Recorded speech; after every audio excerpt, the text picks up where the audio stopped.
ছোটবেলায় আমরা সবাই কম বেশি জিন, ভূত কিংবা দৈত্যের গল্প শুনেছি। কত শত মজার গল্প শুনে রাতের বেলায় ঘুমোতে যেতাম, তাই না? মাঝে মাঝে ভাবতাম এই বুঝি জানালা ভেঙে দৈত্যরা এসে পড়বে। ঠিক তেমনি সত্যি সত্যি একদিন একটি দৈত্য এসে এই ছোট্ট মেয়েটিকে তাদের দেশে নিয়ে যায়। দৈত্যদের দেশে বাকি দৈত্যরা তখন সেই মেয়েটিকে খেয়ে ফেলতে চায়। এই মেয়েটি কি পারবে তার জীবন নিয়ে ফিরে আসতে, নাকি দৈত্যরা সবাই মিলে তাকে খেয়ে ফেলবে? এই সব প্রশ্নের উত্তর জানতে চাইলে অবশ্যই আমাদের ভিডিওটি শেষ পর্যন্ত।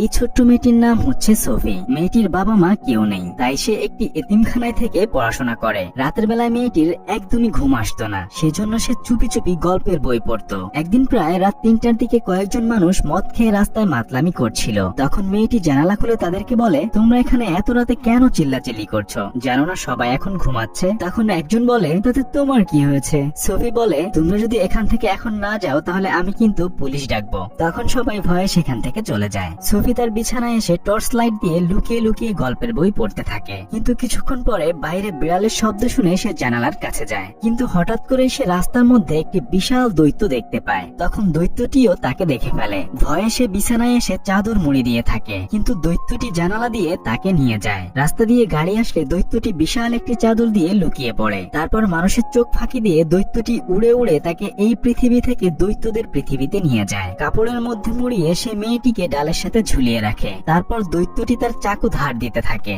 মেয়েটি ভয় পেয়ে সেই গাছের ডাল বেয়ে পালানোর জন্য জানালার কাছে আসে। জানালা খোলার জন্য অনেক চেষ্টা করলেও সে সেটা খুলতে পারে না। তখন তার পায়ে লেগে কয়েকটি কৌটা নিচে পড়ে যায়, আর সাথে সাথেই দৈত্যটি সেটা টের পেয়ে যায়। দৈত্যটি তার কাছে এসে বলে, তুমি কোথাও যাচ্ছ না, এখন থেকে তুমি এখানেই থাকবে, আমার প্রচন্ড ক্ষুধা পেয়েছে। এই বলে সে মেয়েটিকে প্যানের মধ্যে তুলে ফেলে। তখন সে বিশাল বিশাল সবজি কাটতে থাকে। মেয়েটি জিজ্ঞেস করে, আমি কোথায় এসেছি? দৈত্যটি বলে, তুমি দৈত্যদের দেশে এসেছো। কিছুক্ষণের মধ্যেই জানালা দিয়ে আরো অনেকগুলো দৈত্য দেখা যায়। মেয়েটি জিজ্ঞেস করে, বাইরে কারা? দৈত্যটি তখন বলে, বাইরে অনেকগুলো নরখাদক দৈত্য রয়েছে, তারা মানুষের মাংস খায়। এই বলে সে জানালাটি আটকে দেয়। মেয়েটি তখন তাকে ভয়ে ভয়ে জিজ্ঞেস করে, তুমি কি তাহলে আমাকে এখন খেয়ে ফেলতে চাচ্ছ?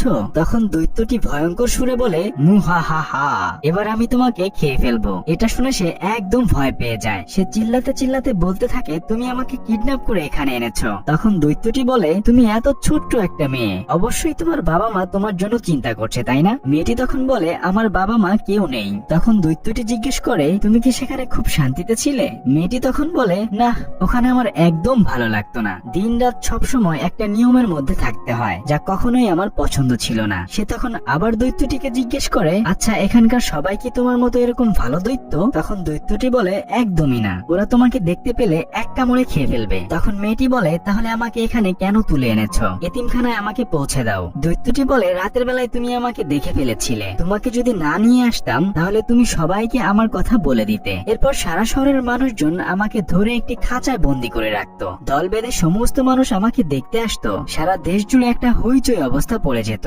সেজন্যই তোমাকে আমি এখানে নিয়ে এসেছি। তখন মেয়েটি বলে, বিশ্বাস করো, আমি তোমার কথা কাউকে বলতাম না, আর তাছাড়া আমি তো ছোট মানুষ, আমার কথা কেউ বিশ্বাস করতো না। আমার না খুব ভয় লাগছে, আমাকে বাড়িতে দিয়ে আসো না প্লিজ। এদিকে এক চুমুকে সব খাবার খেয়ে দৈত্যটি বলে, এখান থেকে তুমি কোথাও যেতে পারবে না, সারাটা জীবন তোমাকে আমি এখানেই রেখে দেব। এগুলো বলতে বলতে মেয়েটি শীত লাগবে বলে দৈত্যটি তার গায়ে একটি চাদর চাপিয়ে দেয়। মনের মধ্যে সাহস নিয়ে ছোট্ট মেয়েটি বলে, আমাকে সারা জীবন এখানে থাকতে হবে? না, এটা কোনোভাবেই সম্ভব না, আমি এখান থেকে পালিয়ে যাব। এই কথা শুনে দৈত্যটি রেগে গিয়ে বলে, তুমি এখান থেকে কোথাও পালানোর চেষ্টা করবে না, সবসময় এই গুহার মধ্যে লুকিয়ে থাকবে। এই বলে সে মেয়েটিকে উঁচু একটি জায়গায় রেখে দেয়। এরপর দৈত্যটি তার ব্যাগ থেকে একটি বোতল বের করে। মেয়েটি তখন জিজ্ঞেস করে, এটা কিসের বোতল, আর এর ভেতরে কি রয়েছে? দৈত্যটি বলে, এর ভিতরে স্বপ্ন রয়েছে। মেয়েটি বলে, স্বপ্ন কখনো ধরা যায় নাকি? আর তাছাড়া আমার রাতে ঘুম আসে না, আমি কখনো স্বপ্ন দেখি না। দৈত্যটি তখন মেয়েটির সেই বইটি পড়তে থাকে, আর কিছুক্ষণ পরেই মেয়েটি ঘুমিয়ে যায়। এরপর দৈত্যটি সেই গুহা থেকে বের হয়ে